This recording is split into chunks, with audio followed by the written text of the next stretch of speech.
کیا جو برائی کا جواب اچھائی سے دیتے ہیں۔ مجھے بتاؤ اس صفت کے بعد مذہبی نفرت کی کوئی گنجائش، سیاسی نفرت کی کوئی گنجائش، ذاتی انا پر نفرت کی کوئی گنجائش، اختلاف رائے پر نفرت کی کوئی گنجائش؟ اس پر تو لفظ علم فٹ ہی نہیں آتا جو سینے میں نفرت لیے پھرتا، وہ اس قابل ہی نہیں کہ اس کے ساتھ عالم کا لفظ لگے جو کسی بھی وجہ سے دل میں نفرت رکھ رہا۔ میرے نبی کا سینہ جلتا تھا، وَلَهُ عَزِيزٌ كَعَزِيزِ الْمِرْجَلِ، اور اندر سے نا کھولنے کی آواز آتی تھی، جیسے ہانڈی نہیں کھولتی، اس کی آواز آتی تھی، انسانیت کی کڑھن اور غم اور دکھ۔ ابو جہل کے بارے میں آپ کو پتا تھا میری امت کا فرعون ہے، اس کی اتنی منتیں کی ہیں آپ نے کہ ابو جہل نے کہا اے محمد اب بس کرو، تو نے ہمیں اتنا کہہ دیا کہ ہم تیرے خدا کو کہہ دیں گے کہ اس نے ہمیں تیرا پیغام سنا دیا تھا، جس کے بارے میں میرے نبی کو پتا تھا یہ کم وقت ایمان نہیں لائے گا، اس کی اتنی منتیں کی ہیں۔ تم مسلمان سے اختلاف رائے، کبھی عقیدے میں کبھی عمل میں، تم نفرت کی آگ میں جل جاتے ہو، کیا کرتے ہو؟ کس علم کی تم بات کر رہے ہو؟ یہ کون سا علم ہے؟ کس علم نے تمہیں نفرت سکھائی؟ نہ تمہیں تاریخ کا پتہ ہے، نہ تمہیں قوموں کے عروج و زوال کا پتہ ہے، نہ تمہارا مطالعہ ہے، نہ تمہاری عمر ہے کہ تم خود ہی فیصلے کر کے بیٹھ جاؤ۔ تباہی کے سوا کوئی نتیجہ نہیں نکلتا، ایک دوسرے کو کھا جانے کی نظروں سے دیکھنا، ایک دوسرے کے لیے کفر تک یوں پہنچانا۔ تمہارے ابو حنیفہ رحمۃ اللہ تعالی علیہ کا فرمان مبارک ہے کہ کسی میں 99 باتیں کفر کی دیکھو اور ایک بات اسلام کی دیکھو تو 99 کی تعویل کرو، اور تم نے کفر کی ہٹیاں کھول کر رکھی ہوئی، فتوے لگائی جاؤ، مہراں لگائی جاؤ۔ دکھ ہوتا ہے بچوں، دین تو درد سکھاتا ہے، خنجر لگے کسی کو تڑپتے ہیں ہم امیر، سارے جہاں کا درد ہمارے جگر میں ہے۔ انسانیت کا غم اور درد ہی تو نبوت کی پہچان ہے۔ یہ تھوڑا کہ شعلہ بیاں خطیب بن جاؤ، وہ پھٹے توڑ دو، جیسے ایک مولوی ٹوکا لے کے کھڑا ہو جاتا، استغفر اللہ استغفر اللہ، یا اللہ۔ اس قدر جہالت، اس قدر جہالت، ہماری قوم کتنی پستی میں چلی گئی ہے کہ اس پر بھی زندہ باد کے نعرے لگ رہے ہوتے۔ اللہ کے واسطے بچو، نفرتوں سے بچو، سب سے محبت، سب یوں کھول کے رکھو، ہاتھ سینہ کشادہ رکھو۔ اگر تم سمجھتے ہو غلط ہے تو محبت دو، پیار کرو، لیکن کفر تک تو نہ پہنچاؤ۔ من کان آخر کلامہ لا الہ الا اللہ دخل الجنہ، جس کا آخری بول لا الہ الا اللہ ہوگا وہ جنت میں جائے گا۔ اور کیا خبر کہ یہ جاتے ہوئے کہہ جائے لا الہ الا اللہ۔ یہ ابھی جواد وسیم صاحب بیٹھے تھے، بتا رہے تھے کہ ان کا ایک اداکار ساتھی تھا، شراب، جوا، بدکاری، فحاشی، آوارگی، ہر کام میں نمبر 1، اور سٹیج پر ڈرامہ کرتے ہوئے ہارٹ اٹیک ہوا، اور اس کو اٹھایا تو وہ کہہ رہا تھا لا الہ الا اللہ لا الہ الا اللہ، یہی نعرے لگاتا لگاتا مر گیا۔ کون سی ادا میرے اللہ کو اس کی پسند آئی تھی جو سارے بڑے خوفناک گناہ اور گندی زندگی گزار کے مرتے ہوئے لا الہ الا اللہ کہہ رہا ہے؟ میں نور جہاں مرحومہ کا وکیل نہیں ہوں، میں اللہ کی رحمت کا وکیل ہوں۔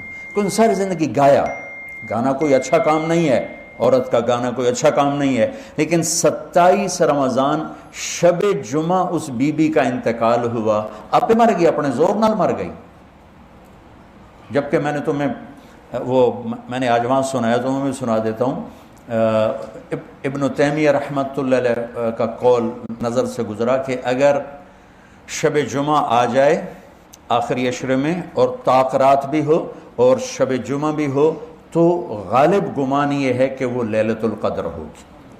تو آج شب جمعہ بھی ہے اور آج 23 کی رات بھی ہے، تو غالب گمان ہے کہ یہ شب قدر ہوگی، اور 27 کی رات تو اکثر علماء کے نزدیک سب سے زیادہ شب قدر اس میں آتی ہے، تو وہ بی بی شب قدر 27 کی رات جمعے کی رات اللہ کے پاس پہنچی۔ کون سی نیکی میرے اللہ کو پسند آئے؟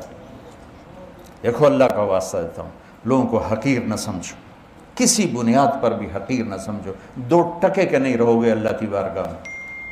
امتی بنو، دیوبندیت بنیان ہے، اور امت پنا ہمارا چولا ہے، ہمارا کرتا ہے۔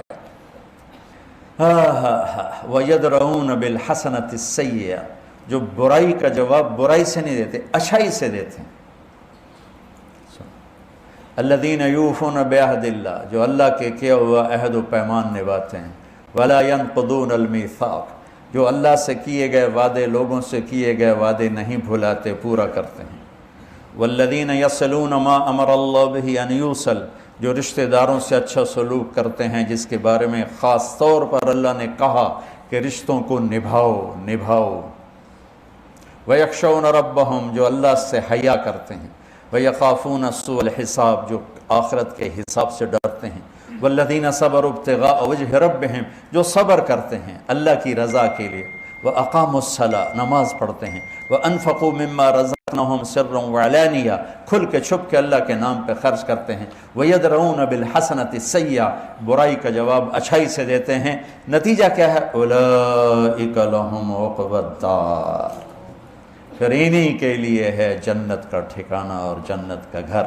کیا ہے؟ جنات عدن یدخلون، یہ چھوٹی جنت میں نہیں جائیں گے، جنت عدن میں جائیں گے۔ جنت الفردوس، جنت عدن، یہ ایک ہی چیز ہے۔ جو سب سے اوپر والی جنت ہے اس کا نام ہے فردوس، اس کا نام ہے عدن۔ اللہ نے ساری جنتوں کو بنایا کن۔ اللہ کو کن کہنا نہیں پڑتا، وہ تو ہمیں سمجھانے کے لیے اس نے کہا ہے۔ لیکن جنت الفردوس کو اللہ نے اپنے ہاتھوں سے بنایا ہے۔ کیا چیز بنی ہوگی؟ اللہ کہتا ہے یہ دنیا مچھر کا پر بھی نہیں ہے، تو کتنی خوبصورت ہے، کیسے نظارے ہیں۔ ہمارے پہاڑی علاقے میں چلے جاؤ، ایک ایک منظر دیکھ کے گم ہو جاؤ۔ سوئٹزرلینڈ چلتے چلتے ہم پتہ نہیں کتنی جگہ میں گاڑی روکو کیا ہوا؟ کہ یہ منظر دیکھنے دو۔ میں گاڑی سے نکلتا، حالانکہ ٹھنڈ بھی ہوتی، گاڑی سے نکلتا، اس منظر میں گم ہو جاتا۔ میں کہتا یا اللہ، جب یہ مچھر کا پر ایسا خوبصورت ہے، تیری جنت کیسی خوبصورت۔ گاڑی چلنے نہیں دیتا تھا، میں رکو، یہ دیکھنے دو 2 گھنٹے کا سفر 4 گھنٹے میں، یار دیکھنے دو، اتر کے تو جنت کیسی ہوگی؟ پھر جنت الفردوس کیسی ہوگی جسے اللہ نے اپنے ہاتھوں سے بنایا، اور روزانہ اللہ اس جنت کو پہلے سے 5 گنا زیادہ خوبصورت کر دیتے۔ روزانہ یہ ایک گلاس ہے، جنت کا ایک گلاس ہے، آپ اندازہ لگاؤ کہ اس میں کتنی کیپیسٹی ہے خوبصورت بننے کی۔ آخری حد سے ہیروں سے جڑ دو، ختم۔ ایک گلاس بھی جنت الفردوس کا 25 ارب سال سے روزانہ پہلے سے 5 گنا زیادہ خوبصورت بن رہا ہے۔ کیا چیز، میں تو پاگل ہو جاتا ہوں جب بھی سوچتا ہوں۔ جنت الفردوس کی ایک کرسی، ایک میز، ایک پلنگ، ایک بیڈ، ایک صوفہ، ایک چشمہ، ایک دریا، ایک نہر، ایک پھول، ایک پتی، ایک پرندہ، ایک مچھلی، ایک موج، ایک لہر، ایک حور، اخیر تے لیاوان۔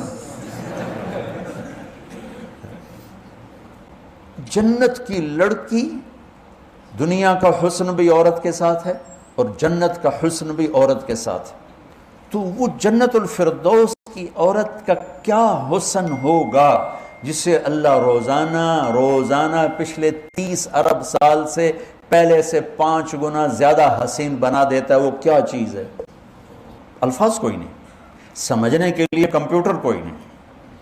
بھئی یہ ایک چہرہ ہے، چلو ایڈا وڈا سی بھی 103 فٹ ہے، لیکن اس چہرے کو 30 ارب سال سے یا 25 ارب سال سے روزانہ پہلے سے 5 گنا زیادہ حسین بنایا جا رہا ہے۔ تو کھوپڑی استعمال تو کرو، کیا چیز، پاک دامنی کا صلہ کیا ملنے لگا ہے، اپنے دامن پہ بد کرداری کا چھینٹا نہ پڑ دینا۔ پھر دیکھو اللہ تمہارا وَزَوَّجْنَاهُمْ بِحُورٍ عِينٍ يَدْعُونَ فِيهَا بِكُلِّ فَاكِهَةٍ آمِنِينَ لَا يَذُوقُونَ فِيهَا الْمَوْتَ إِلَّا الْمَوْتَةَ الْأُولَى وَوَقَاهُمْ عَذَابَ الْجَحِيمِ فَضْلًا مِّن رَّبِّكَ ذَلِكَ هُوَ الْفَوْزُ الْعَظِيمُ۔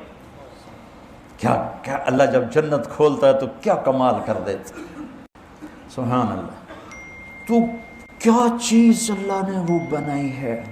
پھر اس جنت میں ایک دریا ہے، باقی دریا تو زمین پہ چلتے ہیں، لیکن جنت الفردوس میں ایک دریا ہے، ہر درجے میں بے شمار درجے ہیں جنت الفردوس میں، اللہ ہمیں بھی لے جائے اپنے فضل سے، اپنے حبیب کے صدقے۔ باقی دریا زمین پہ، چشمے زمین پر، لیکن وہ جو تسنیم کا چشمہ ہے، تسنیم کا، وہ زمین پر نہیں، کسی پہاڑی سے نہیں، وہ ہوا میں یوں چلتا ہے، اور تسنیم کہتے ہیں موجیں مارنے کو، وہ چونکہ یوں چلتا ہے، اور سنام اونٹ کی کوہان کو کہتے ہیں، وہاں سے ہے تسنیم، کہ وہ یہاں چل رہا ہوگا، نہ نیچے ہوگا نہ بہت اوپر ہوگا، وہ یوں ایسے اٹکیلیاں لیتا ہوا، نخرے کرتا ہوا وہ آ جا رہا ہوگا۔ آپ سے ہم کلام بھی ہوگا، آپ سے بات بھی کریں گے، آپ کہیں گے گلاس تھا بھر، تو یوں ایک دھار آئے گی اور بھر کے چل پی تو موجاں کر۔ وَمِزَاجُهُ مِن تَسْنِيمٍ عَيْنًا يَشْرَبُ بِهَا الْمُقَرَّبُونَ۔ اور آپ لوگ یہ 9 باتیں مقربون کی ہیں، میرے رب کی قسم، تمہارے پاس ہماری سند نہ ہو، تمہارے پاس کسی مدرسے کی سند نہ ہو، اور قرآن کی یہ 9 باتیں تمہارے اندر ہیں، تو تم قیامت کے دن علماء میں اٹھائے جاؤ گے۔ اگر ان چیزوں سے خالی ہو تو جاہلوں کے ساتھ اٹھو گے۔ علم قیل و قال کا نام تھوڑا ہی ہے، خطابت اور صحافت کا نام تو علم نہیں ہے۔ یہ صفات 9 صفات ہیں، اسے ریڈی والا لے لے، آپ بچے لے لو، آپ زیادہ حقدار ہیں، آپ اللہ کے علم کو سیکھ رہے ہیں، اپنی جوانیوں کو یہاں آپ مٹا رہے ہیں، لگا رہے ہیں، تو یہ یاد، اگر تم حافظ نہیں ہو تو اسے یاد کرو، اور اسے اپنے تصور میں بساؤ کہ مجھے یہ کرنا ہے، مجھے یہ کرنا ہے۔ کوئی عورت یہ کر لے، وہ قیامت کے دن علماء میں کھڑی ہوگی، کوئی مرد یہ کر لے، وہ قیامت کے دن علماء میں کھڑا ہوگا۔ تو علم کی شان تو نظر آئے گی قیامت کے دن، جب اللہ نبیوں کے ساتھ کھڑا کرے گا۔ ان العلماء ورثۃ الانبیاء، ہو اور اللہ کے سب سے محبوب لوگ کون ہیں؟ بولو، انبیاء، رسول۔ میرے نبی نے فرمایا قیامت کے دن میری امت کے علماء کا جھنڈا معاذ بن جبل کے ہاتھ میں ہوگا، اور سارے امت کے علماء اس جھنڈے کے نیچے ہوں گے۔ اس جھنڈے کے نیچے جانا ہے تو یہ 9 باتیں لے لو۔ قرآن میرے اللہ کا کلام ہے بچوں، کیا خوبصورت، کیا خوبصورت، کیا خوبصورت۔ ان صفات کے اگر آپ پیکر ہو تو اللہ کی قسم دنیا بھی جنت ہے، آخرت بھی جنت ہے۔ زندگی کو کمال پیسے سے نہیں ملتا ہے، چیزوں سے نہیں ملتا ہے، من چاہی سے نہیں ملتا ہے، زندگی کو کمال ان صفات میں ملتا ہے۔ زندگی سہنے اور برداشت کرنے کا نام ہے، زندگی پھٹنے اگلنے کا نام نہیں، زندگی سہنے برداشت کرنے کا نام۔ جو جتنا سہ جائے گا، برداشت کر جائے گا، اتنا اس کا حسن نکھرتا چلا جائے۔ تو یہ صفات علماء ہیں۔ یہ جو باہر سے نوجوان آئے ہیں یہ لے لیں، آپ جو یہاں پڑھ رہے ہیں آپ لے لیں، میں لے لوں، آپ کے اساتذہ لے لیں، تو انشاءاللہ ہم اللہ کی بارگاہ میں معاذ بن جبل کے جھنڈے کے کہیں دائیں بائیں ہمیں بھی جگہ مل جائے گی۔